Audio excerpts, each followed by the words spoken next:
two youngest are twins, and it's the first time we talk about Yeah. it ever.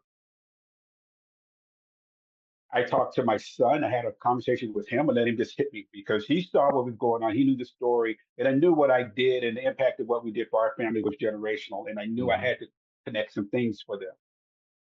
Leadership and resilience and triumph is doing that brought my sisters back Yeah. because I stepped into the lion's den Mhm. and faced the beast. When everything, every part of me said, screaming, hell no, Yeah. protect yourself. Yeah. And we all do that in life. We do that in business. Uh, we look to protect ourselves first, and that's usually not the best course. And you cannot share this story until after I pass away. Then you can tell the story. I sit back. Oh, okay, Dad, is everything okay? He said, Mhm. yeah, let me tell you this. He then lifts his hands and points down at my book and said, I just finished the book. Now, I had no idea he even had the book. Right. No idea that he had even read it. Mhm. But he says, I just finished your book and I want to tell you something. This Right. book opens this up. Yeah. It's a catalyst. And I have run I into think it's a so large many men. I know, There's but I think no, it's a bigger it's a catalyst than big, you even imagined it would be. yes, yes, because and that's the one I was not expecting. Yeah. And that's what you're getting at. Yeah. That's the one I was not expecting. What do you mean you've gone through this? Not you. Did you know there's a technology that's actually an app on your phone that uses sound waves to tell your brain what you want your brain to do? We had a young man that was on a guest on our podcast, the Mike Litton Experience, who had a traumatic brain injury. He was sleeping 3 hours a night. He's using Newcalm now and he's sleeping more. Go to newcalm.com, Mike15 promo code. Newcalm.com, promo code Mike15 for an extra 15% off. Go today. Welcome to the Mike Litton Experience podcast. Everyone has a story, and our passion is to help them tell it. Mike is passionate about being a father, a teacher, a realtor, an investor, and a leader. And now, introducing the host of the Mike Litton Experience, Mike Litton. Keeper Catran-Whitney, thank you so much for being our guest on the Mike Litton Experience. I'm super excited for our time together. And like we talked about before we hit record, everybody has a story and our passion is to help them tell it. So Mm-hmm. so with your permission, we're going to start with where you were born, go up to today, and then we want to talk about this transformational book that you wrote that I think is going to heal a lot, help a lot of people heal that on a subject that a lot of people just won't talk about. So Yeah. thanks Yeah. again for being here, bud. Mike, I appreciate it. Thanks for allowing me to spend time with you, to spend time with your audience.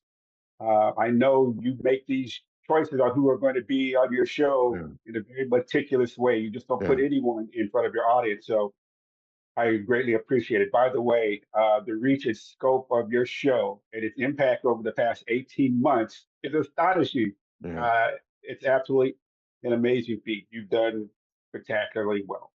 Thanks, buddy. I appreciate you. So, author of the year. You've been nominated for author of the year.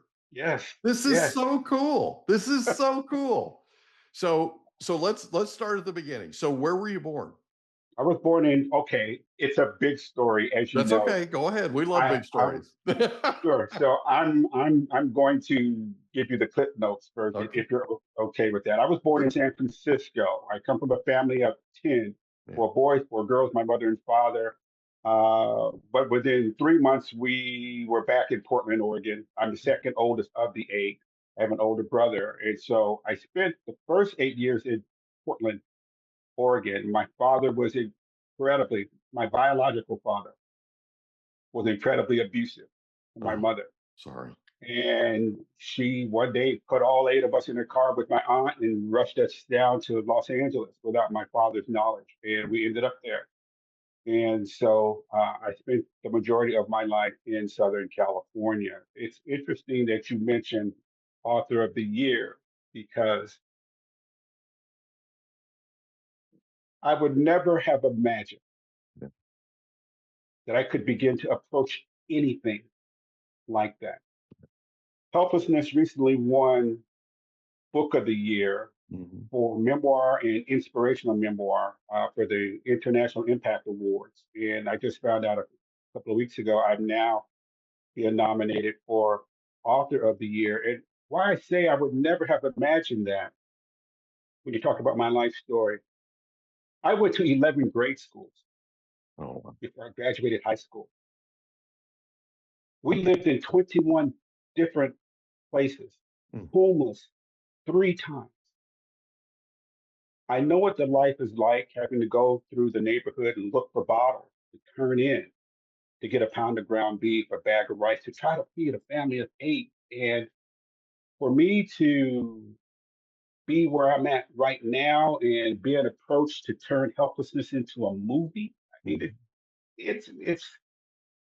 it's astonishing, Yeah. and yet it doesn't begin to tell how I got here. And Yeah. so I know that's what you want to get into, but that's how I got to the very early life story is Right. Portland, 11 grade schools.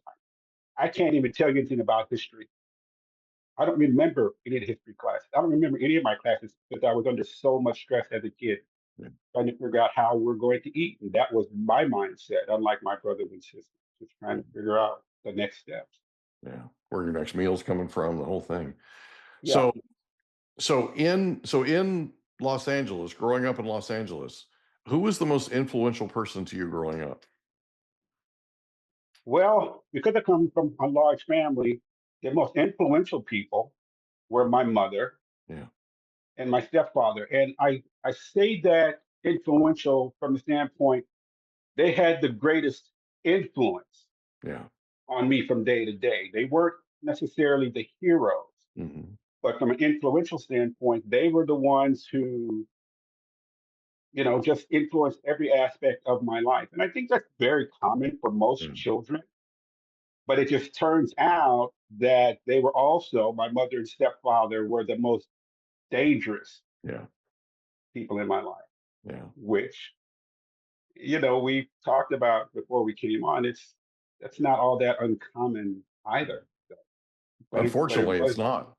yeah, Unfortunately, it's not. yeah, you get the whole package. So, how far in high school did you go?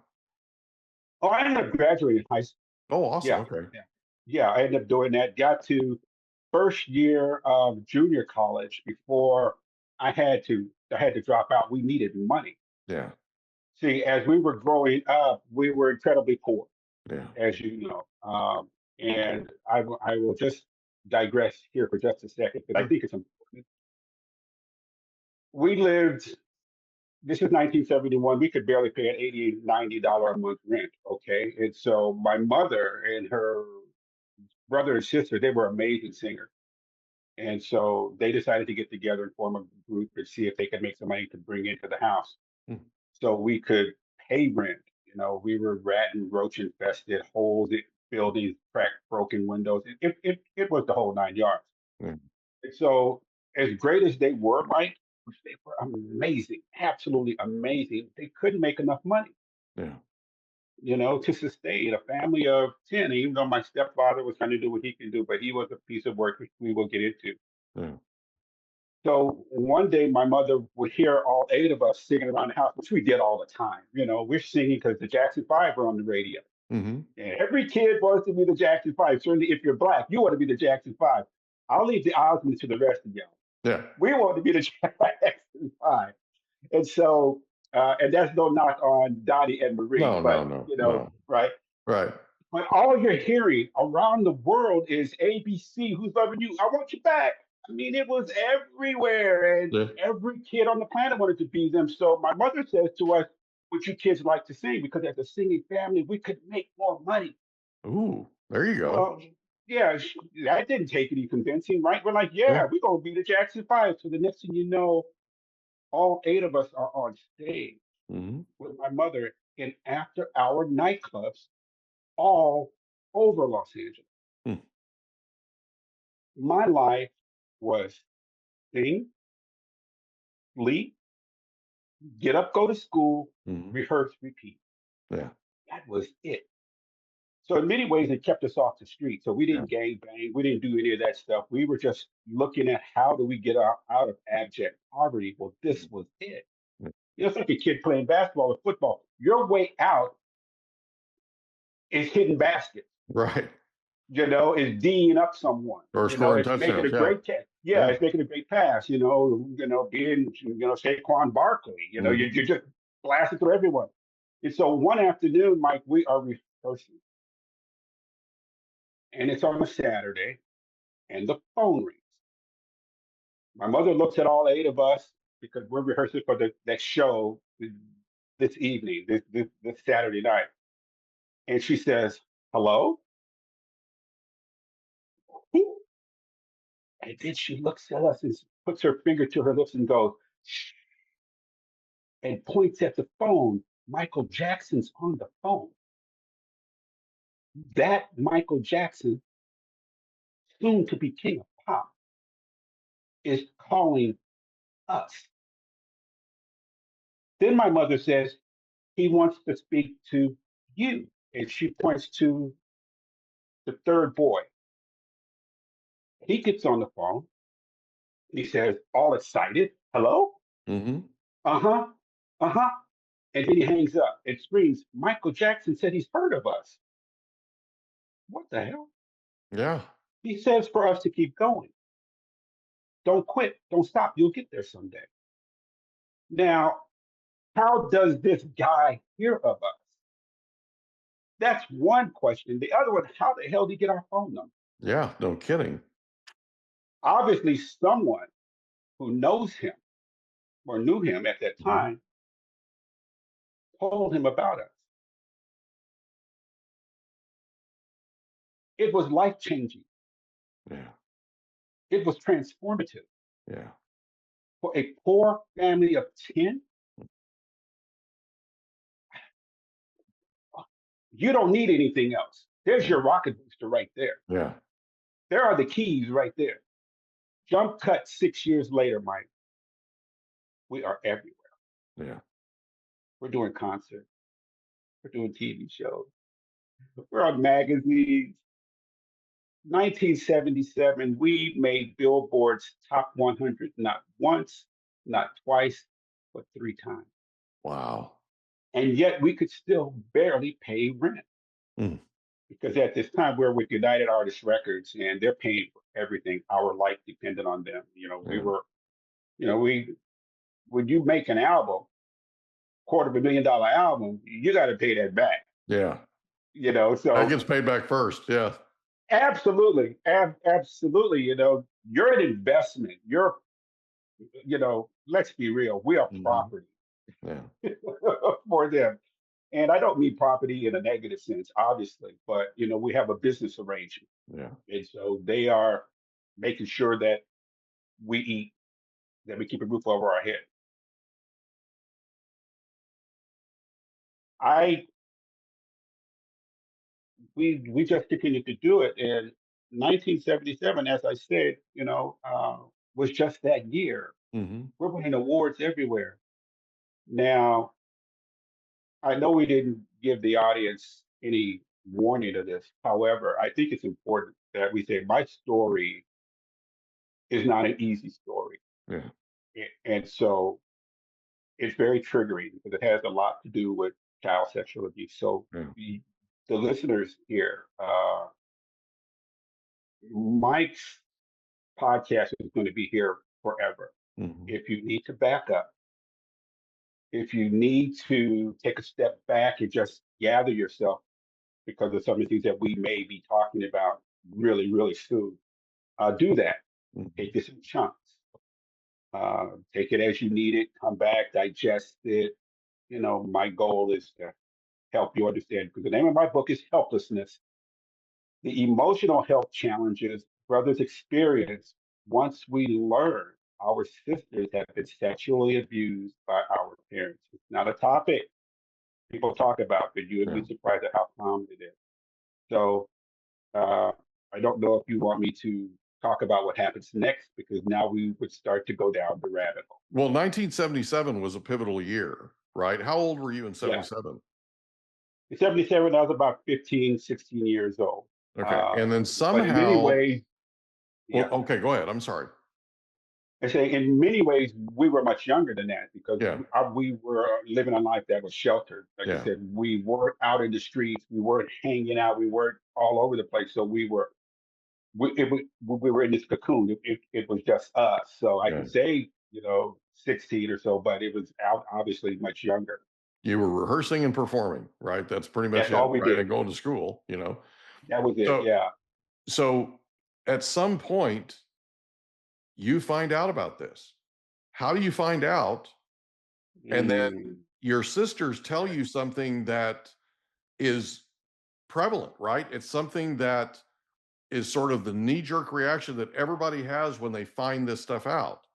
So talk about that for a second, because it's really a big part of this whole story. In many ways, it is the story, and Yeah. I would venture Yeah. to say, not even in many ways, it is the story, because we're It's a talking pivotal about, moment, is what I'm getting at. yeah, right, what brothers go through once we learn. Now, helplessness is book one of a three-book series. Okay. Helplessness. I'm now writing hopefulness, which is Okay. how you go from helplessness to hopefulness, Yeah. and then to where I'm at today, happiness. How do you get there? Right. Hopefulness is not an easy read. It is not Yeah. meant to be. So, how did we find out? We're doing so well that Motown Records, that had lost the Jackson Five. Now, here's the irony of all of this as it relates to Michael Jackson in that call 7 years earlier. So, as you're listening, wrap your mind around this. Yeah. We are, our rocket has taken off. Everything we Mhm. touched, like I said, had turned to gold. The bus was outside the house. The engine was warm. The seats were warm. Out the door was open. All we do was step on. And the reason Mhm. why I say that is because in 1977, Motown had just completed an exhaustive 3 year search to replace Michael Jackson and Jackson 5. And guess who they picked? What the hell? It was us. Wow. We were their next supergroup. In fact, Suzanne DePass, who discovered the Jackson 5, she was walking us through the door. Wow. They were offering us the largest new artist contract they offered anyone, because where the Jackson 5 had one lead singer, Michael Jackson, we had nine. Yeah. And that does not include my stepdad who played bass. We Yeah. all did what he did. And all they saw was boys group, girls group, singles, duos, trio. Oh my gosh, there's so much here. So we were their next supergroup. Yeah. The week we're going to sign this contract, we're about 4 to 5 days away. So we're on cloud nine, baby. I Yeah. mean, we abject poverty. What is that? Yeah. I have no idea what that life means. I mean, we were done. Yeah. You're living the American dream, you know? We are living the dream. So, like I said, we're 4 or 5 days away. Me and my brothers were upstairs, and my oldest sister screams upstairs, "Boys, come downstairs, family meeting." This is it. We're going to find out if we're signing this on Friday or Saturday. Mm-hmm. Oh my gosh. Yes. Oh, fame, riches, everything I could imagine. Here it comes. I'm the last child to come into the living room. And as I enter the living room, there's this archway. And my oldest sister, who's the one who's screaming upstairs, come downstairs, is pacing back and forth across the archway. And she is, Mm. oh, wait a minute, what's going on? Yeah. Okay, well, she and mom were arguing that morning. So I'm thinking, okay, it was just them doing what they do, because they could be at loggerheads all the time. So, Right. okay, it's the family meeting. She's excited, but she's pissed at mom. Yeah. It's a family meeting and they still got a thing going on. So I walk into the living room and it's weird. Hmm. My three youngest sisters, who are the three youngest of us, 8, are sitting at the far end of the couch and they're huddled together. Hmm. Hmm. Exactly like you. I'm thinking the same thing. What's going on? Because they were never quiet, right? Yeah. Never. They were laughing and joking and teasing. I mean, if it's one thing we did together, is we teased the Yeah. hell out of each other. Yeah. Because when you're that close, Mhm. that's where you find your outlet. Yeah. for better or for worse. But that's what we did. Big family dynamic. Yeah. Absolutely. But there they were, huddled in the corner of the couch, not saying a word. Hmm. At the other end of the couch are my two Were they youngest crying? brothers.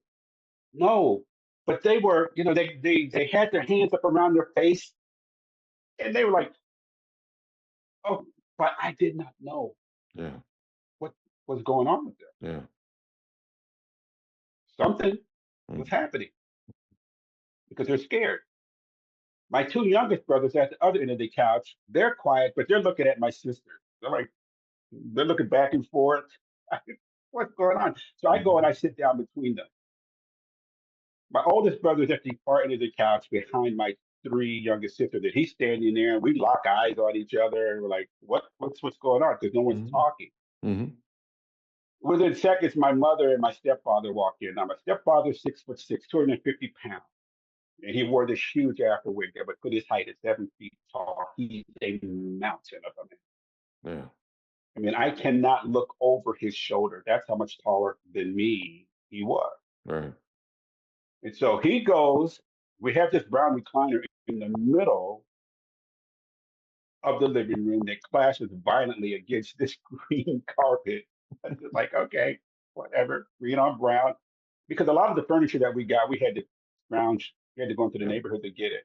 Yeah. Even then, with United Artists paying our bills, we would still go. That's where we got our washers and dryers. We go in the, vacant lots. Mm-hmm. We'd find mattresses, we'd find couches. That was our furniture. Yeah. And our friends thought we were so rich, thought we were so together because they always wanted to be a part of our family. In fact, the guy I spoke with a couple of days ago who put me in touch with this really high-powered movie producer said, "Man, I had no idea. We thought you guys were rolling." Mm-hmm. And it was not like that. He said, because you guys were always smiling. Mm-hmm. You guys were always happy. And now to learn that this is what you were going through, how did you guys manage to do that as kids? Yeah. Man, it was our way out. Mm-hmm. You got this fight or flight. Yeah. Well, we weren't going to flight. Mm-hmm. That Yeah. wasn't part of the program. So we had to Right. do what we needed to do. That wasn't the option. So, Yeah. exactly. Absolutely spot on. So my father, stepdad, goes and he sits down in his couch. And when he sits down, Mike, he immediately bends over, takes both hands, puts them on his face, and then bends over even more. What the hell? Yeah. This is not turning into the happy medium I thought. No kidding. My mother, who's usually very effervescent and bubbly and cheerful and high energy like her kids, I mean, we're just like her. Mm-hmm. She's stoic. And she walks to the middle of the living room and turns around and just scans and looks at her 8 kids. But then she locks eyes on my oldest sister, who's still pacing. And if looks could kill, they both would have killed each other. Mm. It was that intense. So it's quiet for a couple seconds.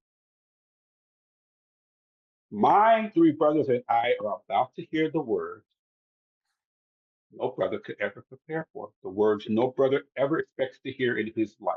Yeah. This all takes place in a 10-minute span. Mm. We kids look at my mother. Now, my sisters, all 4 of them know what's coming. Because the argument between my mother and my oldest sister actually involved my 3 youngest sisters as well. They had determined today was the day that the boys needed to know the dark family secret. Yeah. So that's what they were arguing about that morning. Yeah, doors were slamming. You could hear raised voices, and it was like agitated bees. I'm just thinking the girls are just doing what the girls are doing, but this is what it was about. So that's why my 3 younger sisters are quiet, because they know what's about to happen. Yeah. My mother looks at her 4 boys, and she says, or she drops one of 3 earthquakes that are about to hit us. We couldn't prepare for this. All we know is we're about to be rich and happy and fat and good and all of that. She says, earthquake number 1, your stepfather has been molesting your sisters. for years. What? Yeah. Wait a minute. I am dropping emotionally. I don't know what to do. I am very slow on the uptake because she's continuing to talk. But all I Mhm. hear, Mike, is park, liquor store, and something else. Mhm. I'm catching snippets, but I'm Mhm. dropping. How can this be? Not us. Are you? No, not us. Yeah.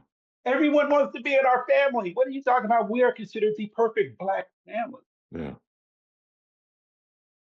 I'm dropping, as I said. PTSD is rushing. Yeah. I have no idea what PTSD is at that time, but it has engulfed me. Yeah. And You're in my shock, dude. brother, I mean, it's crazy. woo, shock doesn't begin to explain it. Yeah. But when you're trying to find the word, how many words? Yeah, exactly. Yeah. Shock. Done all of it. Then my mother drops earthquake number two. Now, it's one thing for my stepdad to be doing this. But then my mother says, I have known all along. Wait, you've known what all along? You've allowed what to happen all along? You've served up who to him all along? You blessed this all along? Mm. My world is breaking, as I am certain my three brothers' worlds are breaking. Yeah. As traumatizing as those two earthquakes were, it was the third one that really locked me and my brothers down Mm. because we are incredibly tight with our sisters. And yet my sisters, they need to protect themselves. I get it. But the third one locked us down for 45 years. We didn't even talk about it amongst ourselves. It wasn't until I started writing Helplessness that conversations began to happen. My oldest sister spun around because she's still pacing across the archway. And she looks at her four innocent brothers and points a bony finger and says, You can't talk about Yeah. it. It didn't happen to you. It only happened to us girls. You can't talk about it ever. And like that, relationships between brothers and sisters that were so tight, so fun, they are broken on the living room floor. Yeah. It is shattered. We are done. Yeah. So, what happens for brothers once we hear that is what helplessness is about because no one talks about the brothers. We are Mhm. viewed as collateral damage. We are viewed as an inconvenient truth. We are viewed as, you know, it doesn't involve you, Yeah. but of course it involved us. It involved Yeah. all of us. Yeah. No And kidding. from my older sister's standpoint, I get it. You're trying to protect yourself. You're trying to protect your sisters, and also her brothers happen to have the same tools between their legs as their dad, and so there's that. And this is such a topic that needed to be discussed not only for brothers to bring us into the Mhm. conversation, but it also gives sisters information that they may not have considered Yeah. what goes through their brothers' minds and emotionally the trauma and the burdens that we carry because they are numerous. Yeah.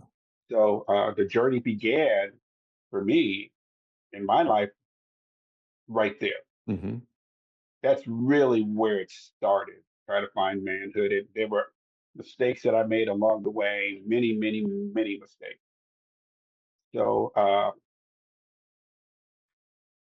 I'm going to toss it back to you because you may have a question or two. I don't know. It's possible. Well, I know this is an incredibly sensitive subject, and I know it's emotional. I can tell. I can see it, and it can't be easy to talk about.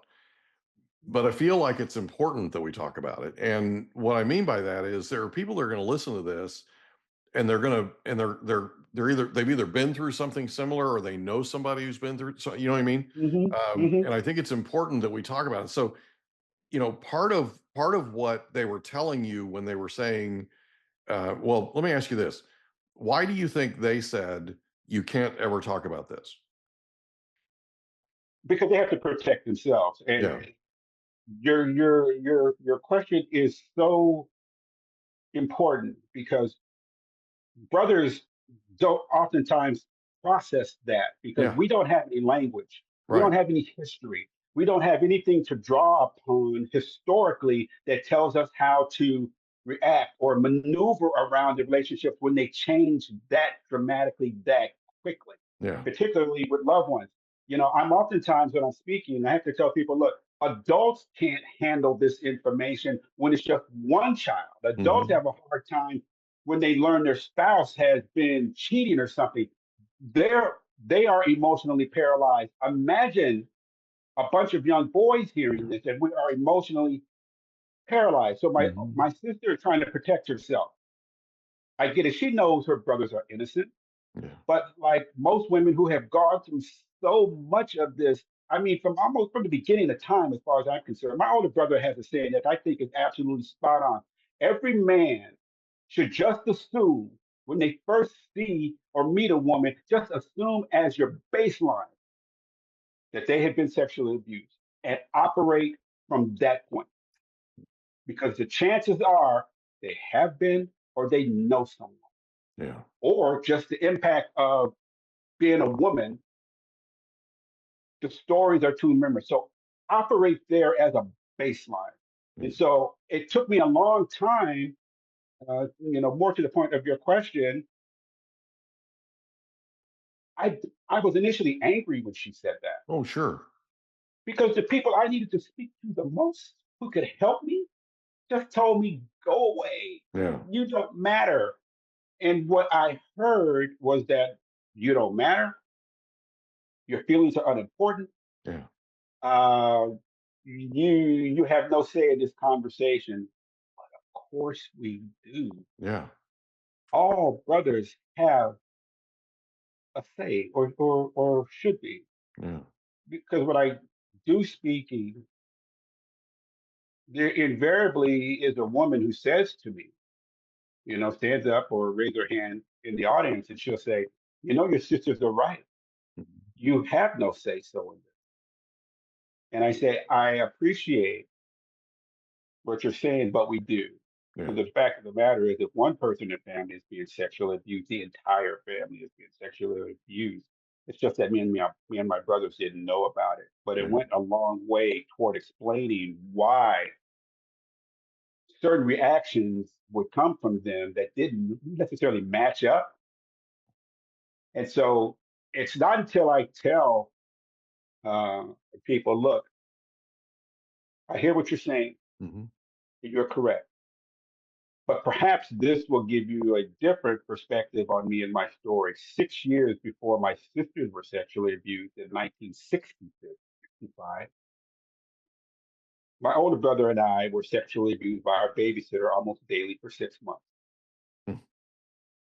So I understand being the damage Hmm. and understand being the collateral damage. And then the woman said, oh, I didn't know.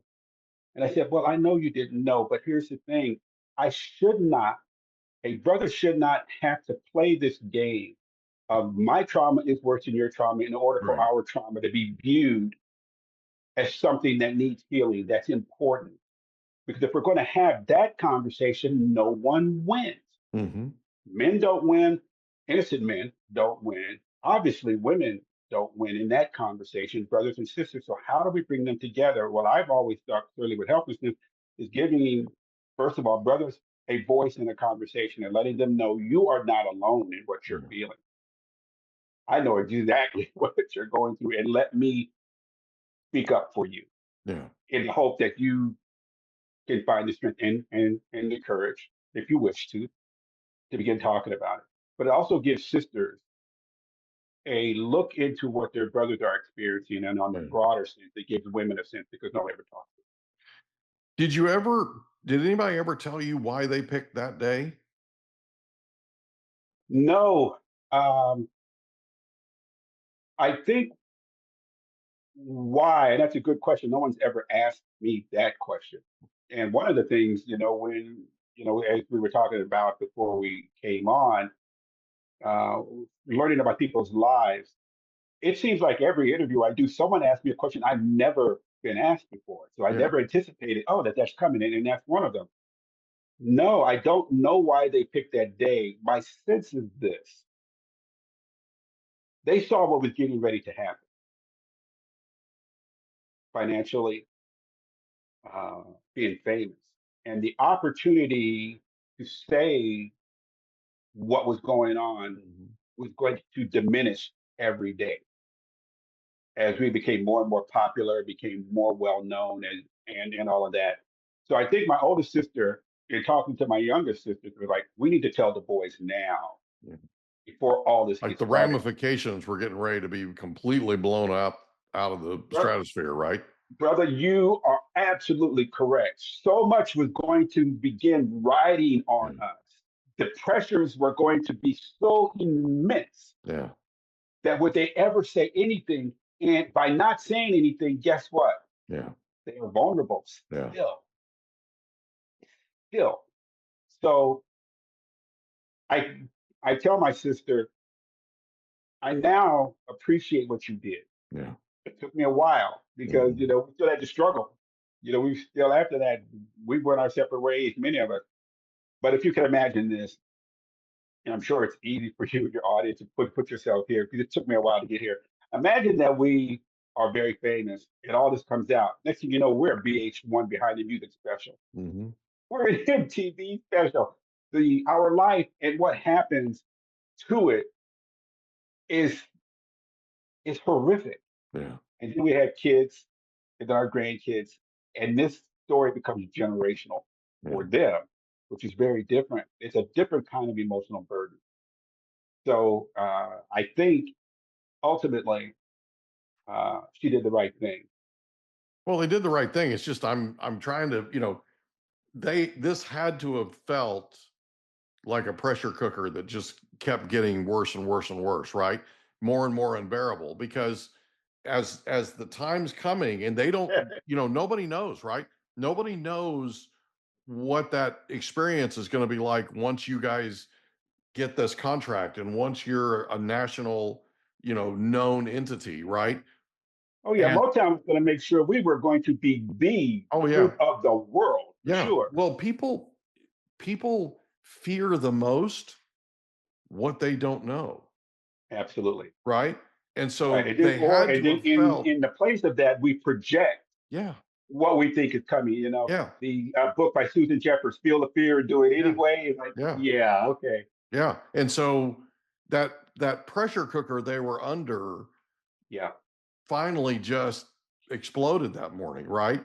And it was right. like, okay, we're doing this, for them to turn to you boys and say, you can't say anything, you can't ever talk about this. I mean, that had to have felt unfair. Well, at the time, because we were in such shock, but, in the preceding days, absolutely.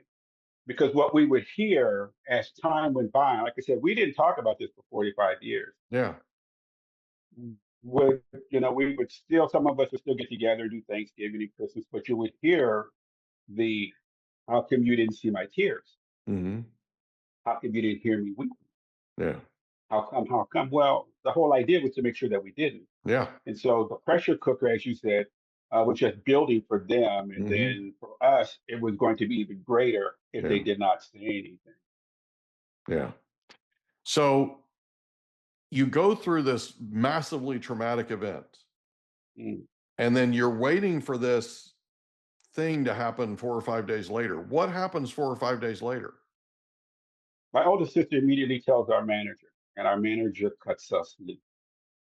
Our manager contacts Motown, who, by the way, not only was offering us the largest new artist contract, they had already created the TV show They for cut us. it. They cut you. All of it, yeah. I have the pilot episode in my office. Did you know there's an app that has no side effects that allows you to use sound waves to tell your brain what you want it to do?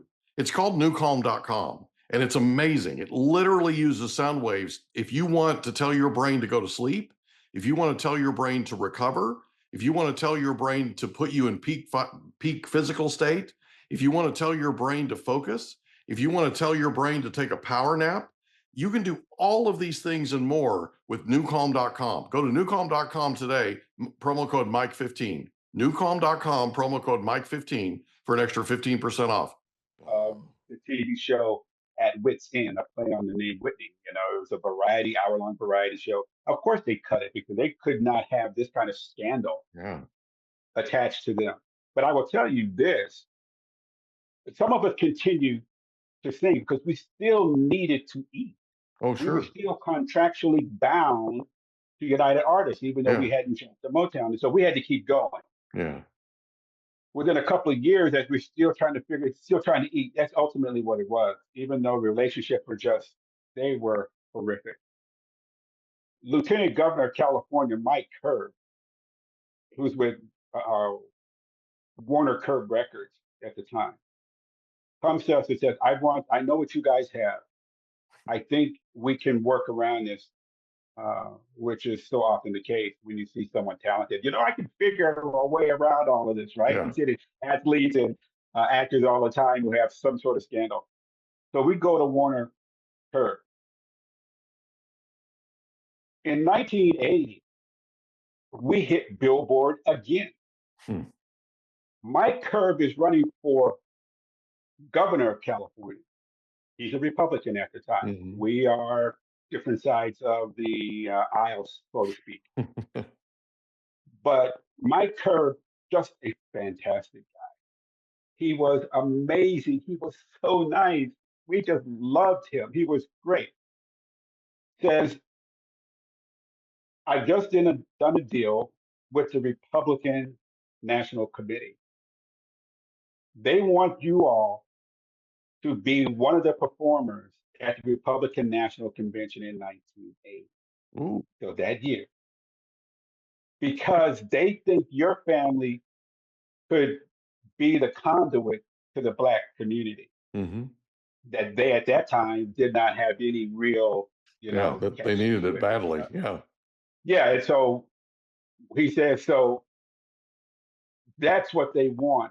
And he said, obviously, he said, I think it'd be great exposure for you guys, which he was absolutely correct. The next thing you know, we're at Cobo Hall in Detroit, 1980, singing in front of 20,000 people. And because we understood what they were doing, they were using us to get someplace else. And, we were looking, from my mom's standpoint, we need to continue to get out of this situation. And so we were, everyone was trying to get, trying to find some benefit. Let me put it that way. Okay. There was some benefit. So we continued, but it was not sustainable. The emotions were too raw still. The trauma was too deep. And no one had started any sort of healing.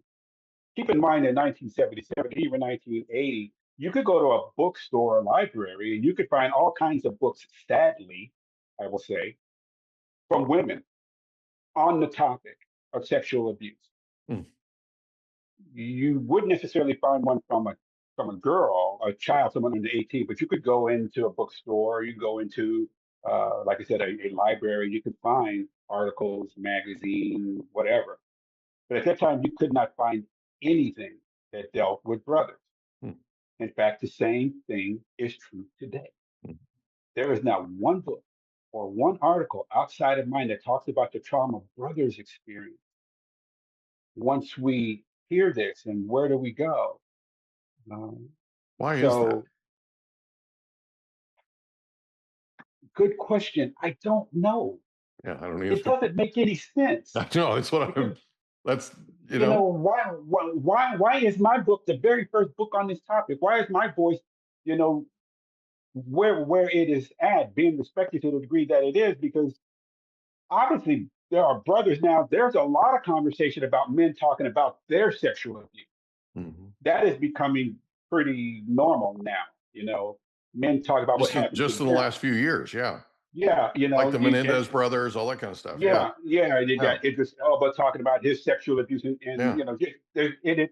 it spans every religion, politics, socio-economic, geographical. It crosses borders, it crosses waters, it crosses everything. Sexual abuse. There is no group left out. But why that had been up until my book, I have absolutely no idea because it didn't make any sense. So brothers are now looking at this as, okay, I can start to talk about this. Mm-hmm. And sisters are like when one of my sisters read the book, she said to me, I had no idea Yeah. this is what you boys have been carrying all this time. She Yeah. told me this a couple of years ago after she read it. I thought you boys just didn't care because you didn't talk about it. I had no idea it's because we told you you can't talk about it.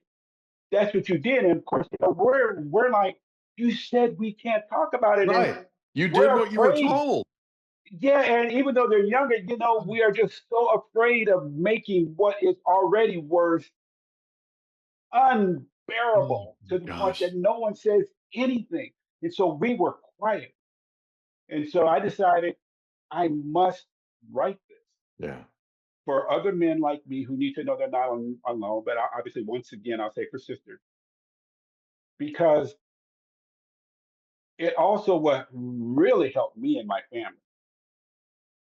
At the end of the day, it would really help them. So people ask me, so uh, what happened when you started to write it? Mm-hmm. You hadn't told anyone.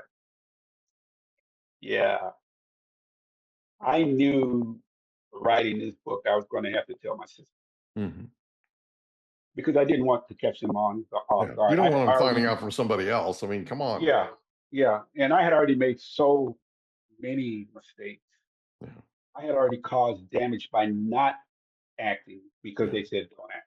Well, not dealing with it, right? Yeah, and Because you it's just all kind in of the book, internalize it and then it just right? sits there and festers over Yes, 45 years. I mean, that's a long time. and like I said, I made mistakes, and in some ways, I made things worse by Yeah. doing what they said don't do. Yeah. So I knew I was going to write the book, Mike. And in 2013, Lisa Nichols, speaker, author, just absolutely fabulous, was having an event down in San Diego called Speak and Write. And one of the sections was how to write a book in 20 minutes. Mm-hmm. I was fascinated. At the time, I was in direct selling uh, in a big way. Companies like Avon, Mary Kay, Amway, Mm-hmm. stuff like that. I was doing incredibly well.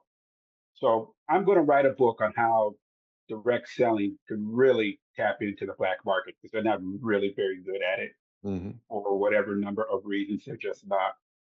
So I go down there to write the book or learn how to write a book.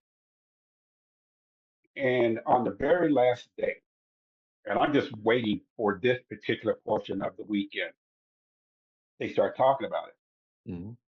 This is on a Sunday, the last day, and I've got to be at the airport at 1 o'clock.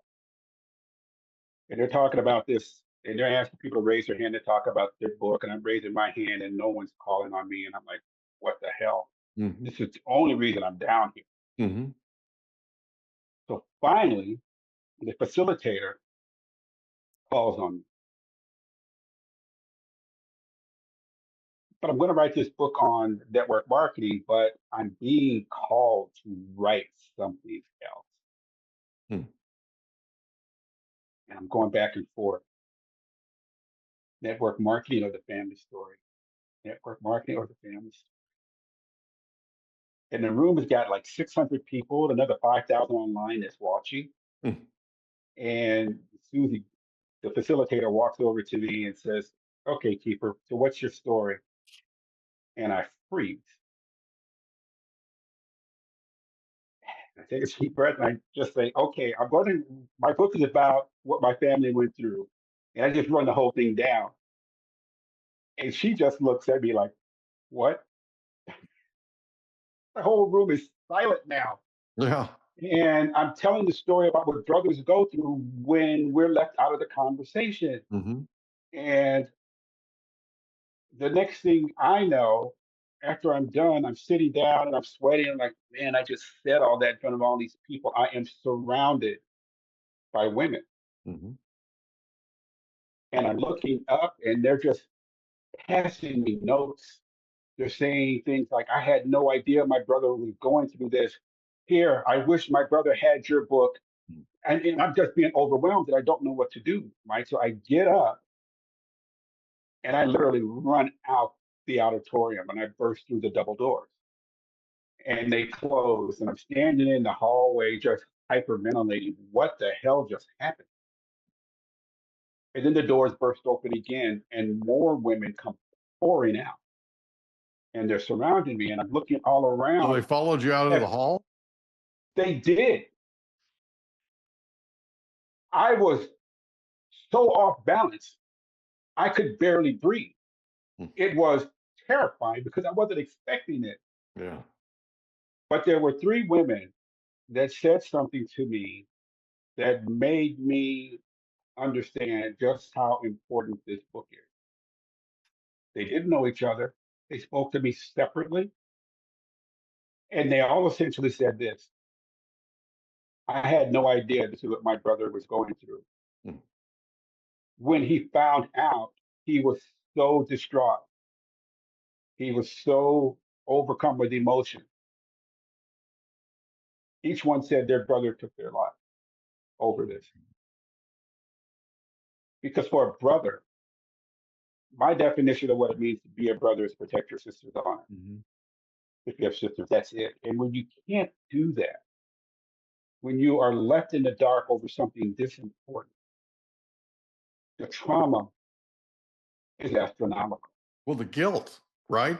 The And guilt, the shame. yeah, I mean, it's like, so the whole thing of being powerless, right? You're Exactly. this whole sort of mission that you should be on. Like I have a sister, I have a little sister, and my job growing up, my parents told me, was to protect her, right? You protect her for the rest of your life, right? Absolutely. And so I can't imagine something like this happening, and all of a sudden you didn't even have a say. You didn't even have a chance. You didn't have a chance to defend her. You didn't have a chance to protect her, right? All this stuff was basically stolen out from under you without your knowledge, and you're told you can't say anything. So it's like, okay. And so all this trauma, all this guilt, all this powerlessness, all this helplessness, right, is inside, and it's just boiling. It's just festering for decades, right? Decades. Yeah. And so you write this book. What's the single most important thing you learned writing it? The single most important thing I learned once I was done, it took me 10 years Yeah. to write. Yeah. Because I couldn't finish it until I completed the mission, which I ultimately did when I tracked my stepdad down in a church in Van Nuys. It just completely disrupted his day, not the church service, but his day at the end of the service. The most important thing I learned is that there is always hope. Yeah. Because our story ends up being a story of triumph at the end of the day. And it's difficult for people to even just imagine that is even possible. Yeah. But it's a story of resilience. It's a story of how to thrive in the midst of all this helplessness. Because one of the things that I did, knowing I had to contact each of my sisters that I was talking to, which were three of the four, was call them and tell them what I was going to do once I got back to San Diego. So I called my second sister and I said, I got to talk to you. Can I come to your house? I'm going to write a book about something and I need you to know. And she says, okay, come on over. Mm-hmm. So I go to her house and we're standing out in front of her garage and I just start breaking down crying. Mm-hmm. Because I'm not going there to ask for permission. I'm going there to tell her what I'm going to do and why. Right. The why is so important because our family story doesn't have to end in tragedy. It can be used to help other families. That's the thrust of all of this. And so I started to tell her I am a crying mess. Yeah. Because we had never talked about it. Because it's real now, right? Yeah, and now we're having our first conversation all that's about coming it. out. All that's coming out. And it's been sitting in there forever. Yes. Right? Yes. And it had to have felt like the weight of the world was on your chest. Dude. Right? And all of a sudden, you're trying to have this conversation with her about something that has gripped you and compelled you. Right? Yes. And I'm waiting for the wrath of hell to come down on me. How dare you write this book? Yeah, you weren't supposed to talk about this, remember? Yeah, we made this pact 45 years ago. We told you what you shouldn't do, what you can't do. It's funny that you call it a pact because it wasn't a pact, like you said. We didn't have a choice, Yeah. Yeah. but ultimately, yeah, that's what it was. And I'm an emotional wreck, as I'm telling her. And like I said, I'm waiting for the wrath of hell to come at me. How Yeah. dare you? What she said changed my life again. Yeah. She sees I'm crying and she says, "It's okay. Of course you should write it. All you boys should write a book. It's not a girl story, it's you boys' story, but every man needs to know." Yeah. And I was so afraid because part of the lesson is so long. Yeah. I carried this for so long. And that's what we do with trauma. We carry it for so long. And going back to something we had mentioned earlier, we project the worst possible outcome. And that's what I was doing. Yeah. I was projecting that she was going to say this. The two other sisters that I eventually spoke to were going to give me the same. Yeah. You were going to be in deep trouble with them. Yeah. Yeah. But ultimately, all three said it was okay. And the crazy part is all three contribute to the book. Yeah. And it probably helped them. It Immensely. probably helped them on their journey. Immensely because it brought us back together. And Yeah. then part of the lesson is as I said, we wait so long. We hold on to our trauma, knowing that the only way to get to is to go through. Yeah. That's it. Yeah. You got to go through it. And usually, what happens, going through it is not nearly as hard as we imagine Yeah. because once you go through it, you can then take that deep breath and go, "That's over. Yeah. Oh, look, I'm still above ground. Mhm. My life is still going on." And you're on the other So side of it now. Yeah. you got it. And it oftentimes, it is something that I just learned in sales and direct selling. We become paralyzed in taking the next step because we're afraid of what could possibly happen. If you can get to a point like I did, if that's the worst thing that's going to happen, can I live with that? Yeah. We Yeah, fear what we don't know the most, absolutely. right? And that's the thing is you went over there, you didn't know. You didn't know if she was going to erupt. You didn't know if she was going to throw stuff at you. You had no idea. You Yeah. didn't know if she was going to write you out of her life, Yep. right? Yep. And I And it's thought the like, other two would do the same thing, yeah, but like terminate your relationship, right? And I mean, this yeah, got in the middle of your relationships going over that 45 years anyway. Can I ask you a question? ask me whatever you want. When you were going through that 45 years, were there times when you saw things happen with your sisters and you went, that's because of that? Well, it would explain, yes, if that's what you're asking me. If I saw them react a certain way or say a certain thing, then I could look back and say, put the connect the dots, dot dot dot. Yeah, but I will tell you this: my greatest regret, the greatest regret in my life, is something that I did on my wedding day that involved my sisters. I was ultimately the one who got my stepdad out because Mhm. I was giving him, at one point, I gave him 24 hours to leave the house. Otherwise, I was going to kill him. But that's in the book, but that's a different story. Yeah. But during the 45 years, as I said, there were dot connecting things. And as I said, this was the greatest regret of my life that I'm going to tell you really, really quickly. About 3 months before I got married, I was having a lot of difficulty Mhm. knowing that I was going to get married at my sister, because my mother started seeing him. My mom just, piece of work, bro, piece of work. Mhm. And I could not imagine me being married and potentially not being around if he's around. Yeah.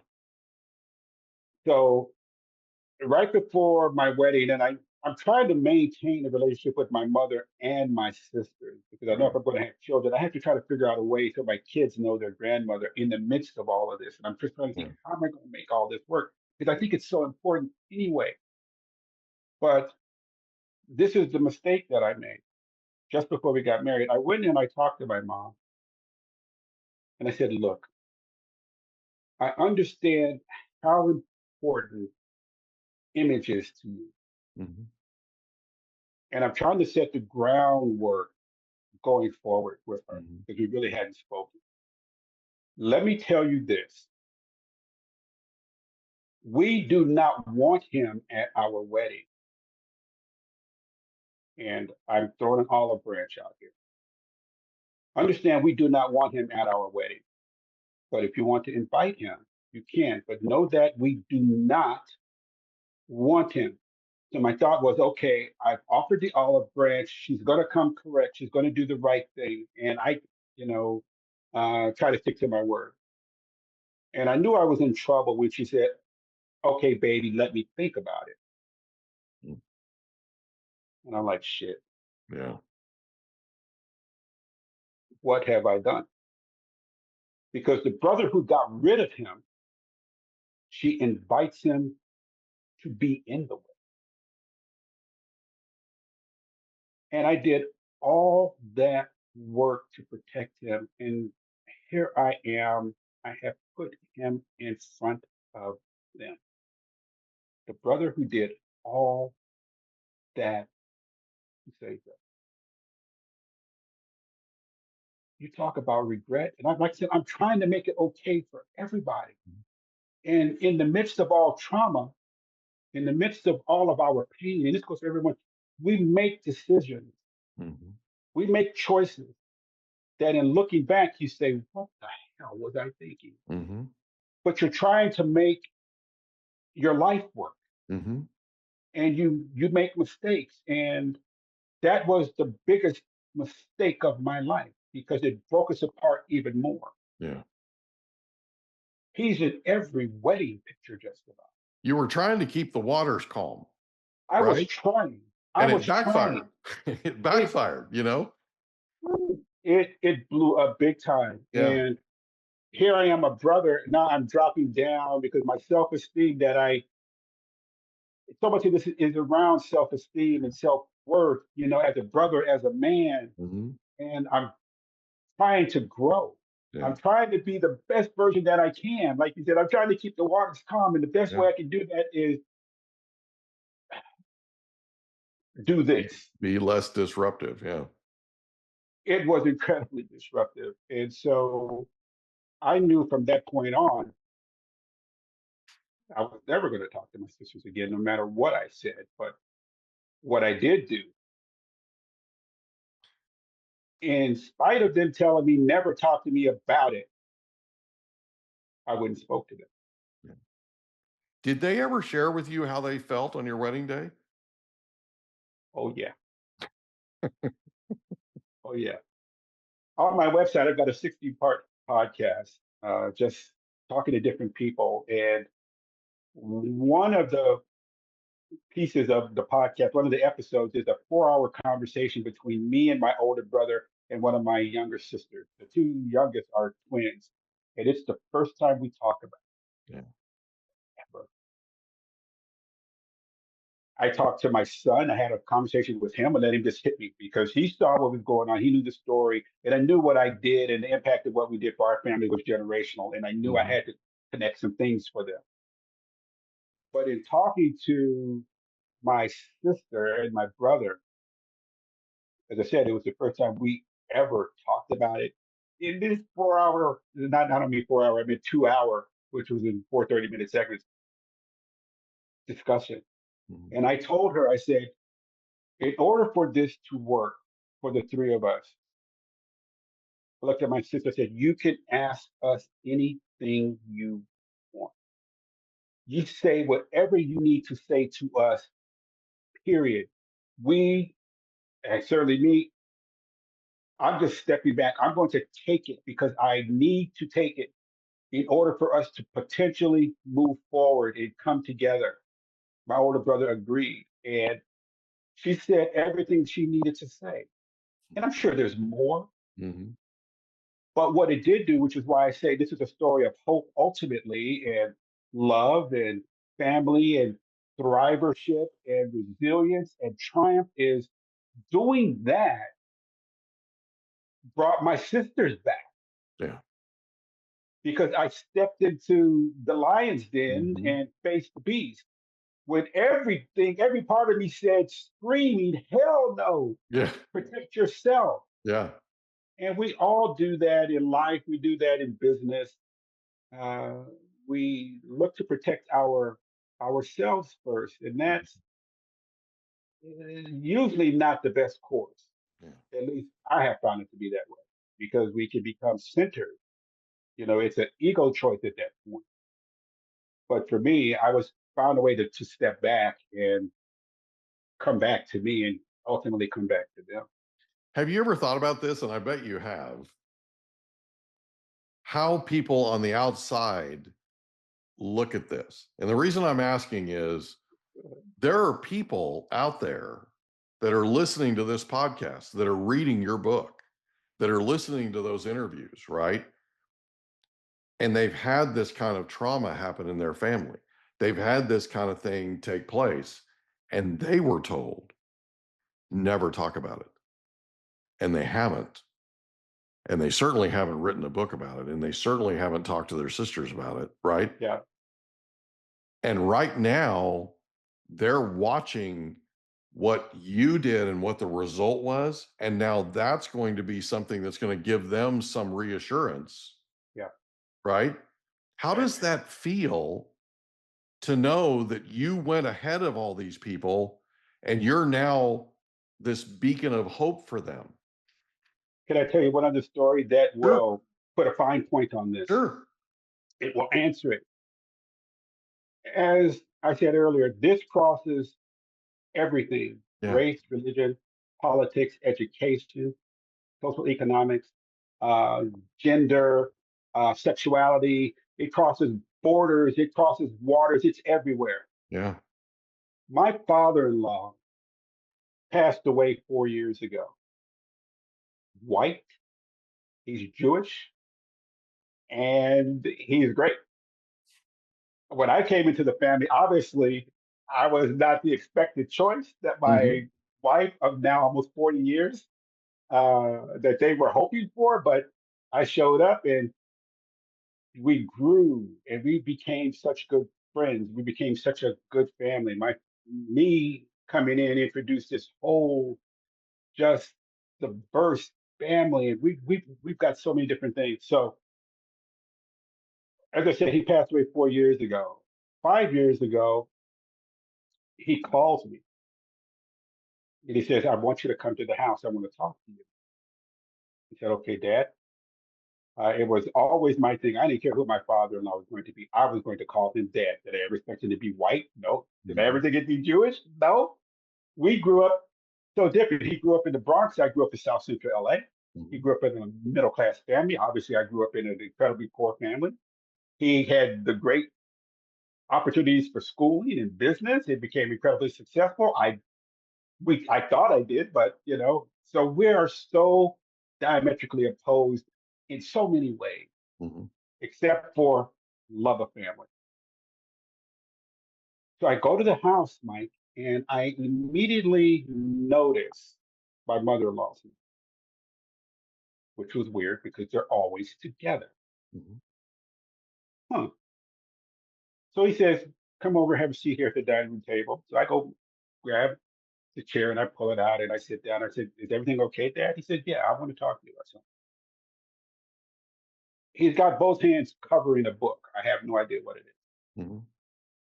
He proceeds to say, "I'm going to tell you something that I have never told anyone. And you cannot share this story until after I pass away. Then you can tell the story." I sit back. "Oh, okay, Dad, is everything okay?" He said, Mm-hmm. "Yeah, let me tell you this." He then lifts his hands and points down at my book and said, "I just finished the book." Now, I had no idea he even had the book. Right. No idea that he had even read it. Mm-hmm. But he says, "I just finished your book and I want to tell you something." He's 95 years old.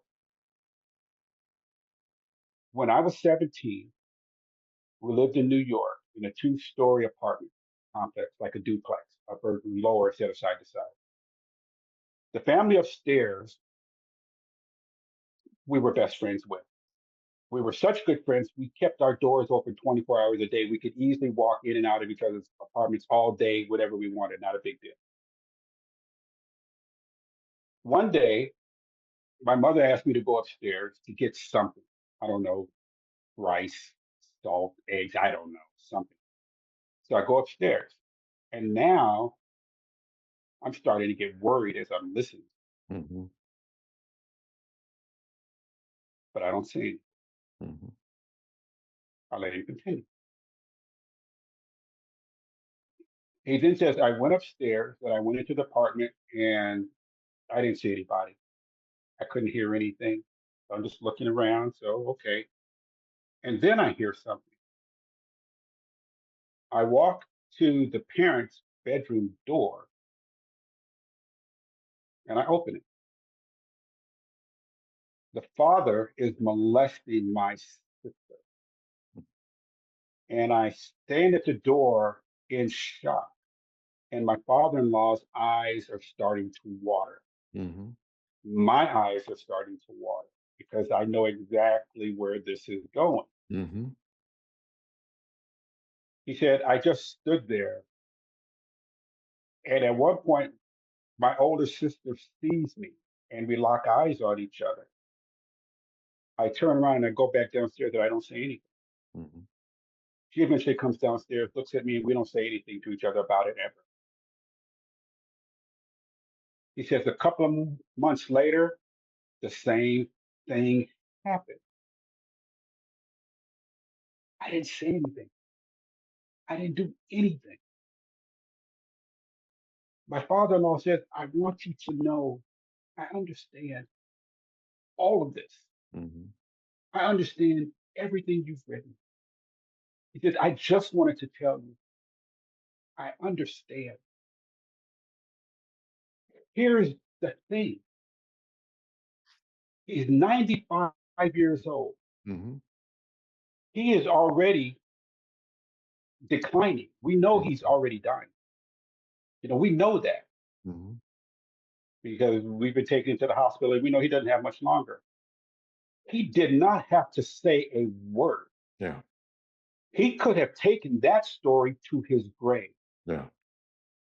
But you've got a 95-year-old guy, and this is real important for brothers. This Mm-hmm. part is really important. At 95 years old, he's incredibly successful, still wants someone to hear him. Mm-hmm. He's still in pain. Yeah. He's still in trauma.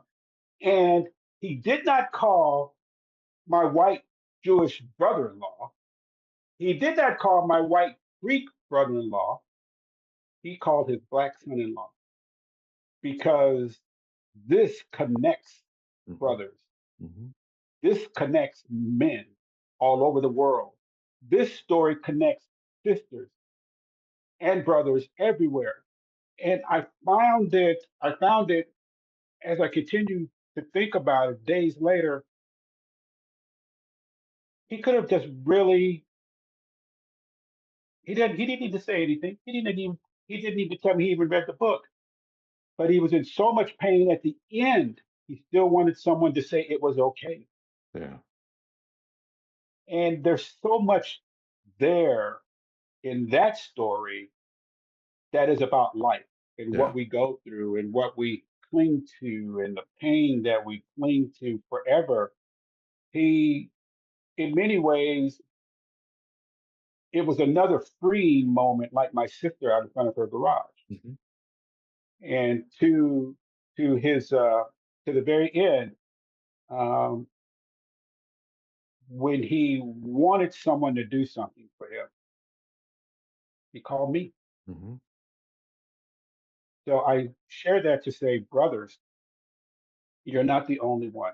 Mm-hmm. Sisters, you're not the only one. Ladies, men.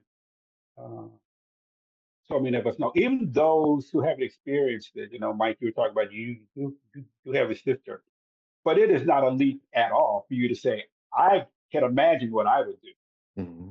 if I learned something like that happened. This is universal. This is something that's important, and we need to, as I try to do, elevate the voices of brothers so we can close the loop around the healing process. If you Yeah. cannot heal everyone in the family, no one is healed. Yeah.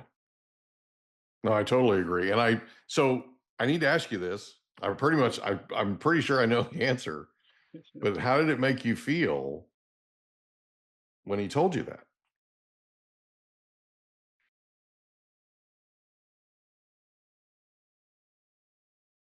My father-in-law, I've had three fathers, my biological, my stepdad, and my father-in-law.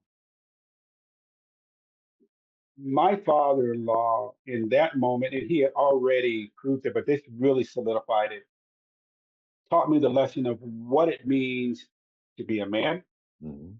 what it means to be a brother, and what it means to be a husband. That he would share something that intimate, that personal with me and ask me to keep his secret Mhm.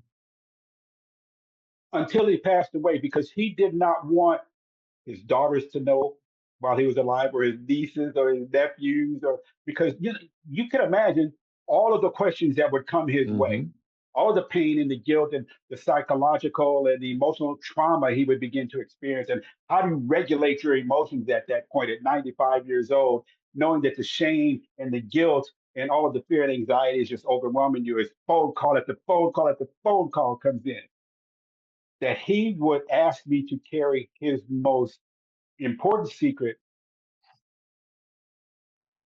pride, I guess. Mhm. Once again, this is where words Yeah. escape me. Yeah. There is no word that It's is hard. It's hard to sufficient. put it into words, right? Yeah, yeah, and it just it just told me what he really thought of me. Yeah. It was no doubt at that point Yeah.